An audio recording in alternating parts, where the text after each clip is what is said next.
Boston with the Celtics? What do you mean? As far as how did that go for you? It's just a chapter in my life, that I got to enjoy, for the most part. We had a great opportunity to do some special things, but it was cut short just based off personal reasons on my end. And, but one thing that I look back on my time in Boston, I've said this over the past few years, but somehow it gets tossed under the rug. But, the greatest thing I learned from Boston was just being able to manage not only my emotions, but just what's going on a day-to-day basis of being a leader of a team or being one of the leaders and having young guys around you that have their own goals. But you have to learn how to put the big picture first. And, leaving those guys, JT and JB, and, some of the guys that are still remaining on that team like Al Horford or, Marcus Smart got traded away. We had a great time to bond, a great time to go through some tough times, not just on the court, but, I know in due time, a lot of that full story will come out and when it's appropriate. But, I had a great time in Boston, just being able to learn and, grow as a person. Tatum and Brown was still young at that time. How have you seen them grow since the time you were? They've improved tremendously. They've made a few All-Star games since I left, ECF, MVPs. So I'm nothing short of proud of those guys for what they've been able to do. Left a lot of good wisdom with them. Try to give as much advice, while I was there, and also when I went to Brooklyn and came to Dallas, just being able to extend a brother-to-brother relationship with them, let them know I have their back no matter what.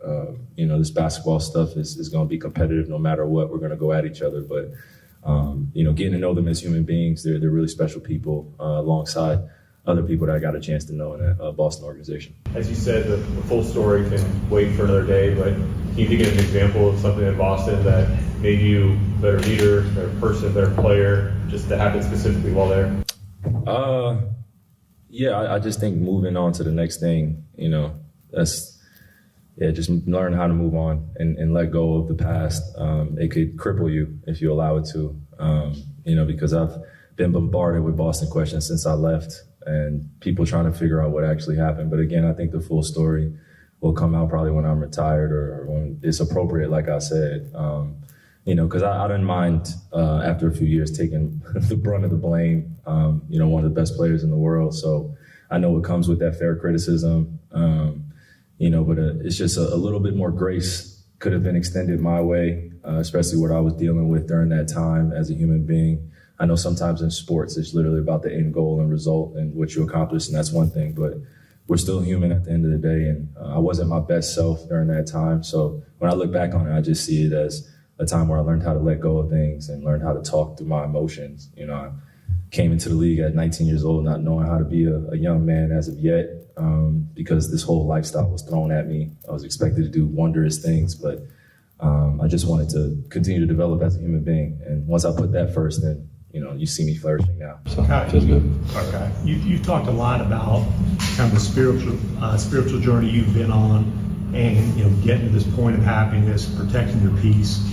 There are people in Boston who don't let go of the past, and you kind of know what's going to come your way in terms of animosity from the fan base. How do you approach that? How do you handle that, going on to this stage?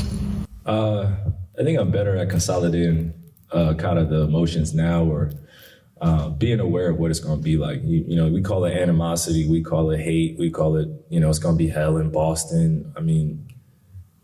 There are real live circumstances going on in the world that are bigger than the basketball kind of competitive side of things and answering those questions. But I will say, last time in Boston, I don't think that was the best, not this regular season, but when we played in the playoffs and everyone saw me flip off the birds and kind of lose my shit a little bit. That wasn't a great reflection of who I am and how I like to compete on a high level.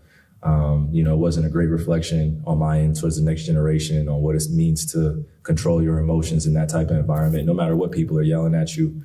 I'm built for these moments to be able to handle circumstances like that.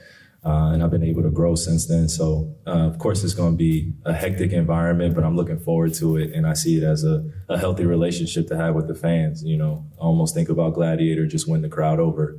You know, it's good to hear the TD Garden silent when you're playing well. They still respect great basketball. So regardless of, you know, the attention that's being paid to what it's going to be like on my end, I have a group to lead that's going to be looking to me for a voice of peace and to be able to control what I can control and also help them through it. You know, so I'll take the brunt of it, of all the yells and stuff like that and all the remarks. But I've been able to grow since then and acknowledge that, you know, I just can handle things better, especially when I want to put majority of my energy towards playing well. I can't just be getting into it with fans like that, even though it may be fun at times, but it's a waste of energy. It's a waste of my